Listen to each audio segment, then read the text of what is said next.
بەڕاستی هەوڵ ئەو خێرێکی گەورەیە هەر خوشکێکە قسەیەک دەکات داواکاریەک دەکات بشکم بە داواکاریەکەی تۆ من خوای گەورە هەر کەسێک بۆتە مسەبیبی سەبەبی ئەم هەموو زوڵم و خراپەکاریە خوای گەورە لە ناوی بەرێن کەواتە بەڵام دەبێت ڕاعیەکی باش بینێتەوە. سپاس و ستایش بۆ خوای پەروەردگار کە هاوکارمان بوو لەم بەرەبەری جەژنێدا و لەم نزیک بوونەوەی لەم نۆمینەی حاجیانەدا بەدابەشکردنی موچەی مانگی 5 و 6 لەلایەن ڕێکخراوی هاواری خێرخوازیەوە.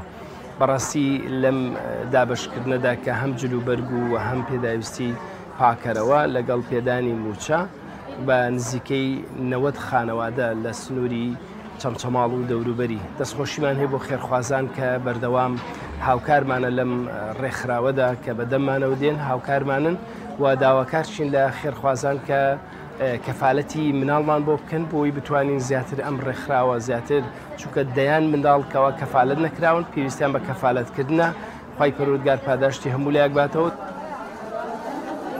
با دەستخۆشیێک بکات داوایەکە بەشتم چوار خێرخواز کەفالەت بکات. بەڕاستی ئێمە دەستخۆشیش لەو خێرخوازانە دەکەین کە هاوکاری منداڵە بێباقەکانەکەن خۆیان نمونیان هەر زیادکە خوای گەورە سەد ئەوەندەیکیان بداتێ.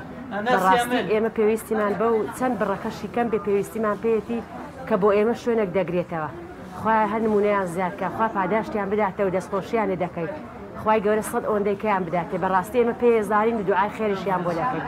خوای گەورە زیاتریان بداتێ لە دنیا و لە قیامەت خوا سەرکەوتویان کە و جێگەیان بەهەش بێ لە دنیا و لە قیامەت خوای گەورە سەد ئەوەندەی کەشیان بداتێ و نمونەیان هەر زیادکە. زۆر سپاس بۆ خوای گەورە کە ئەم شەرەفمەندی پێبەخشیون ببمە دایکی دوو هەتی و دوو جگەرگۆشە من وەکو دایکی دوو منداڵ زۆر پێویستمان بەم هاوکاریە داوا لە خێرخوازان ئەکەین باشتر هاوکاریمان بکەن ئێمە وەکو دایکی منداڵان پێویستمان پێێتی پێویستمان بم هاوکاریە هیوادارم زیاتر و زیاتر بێت.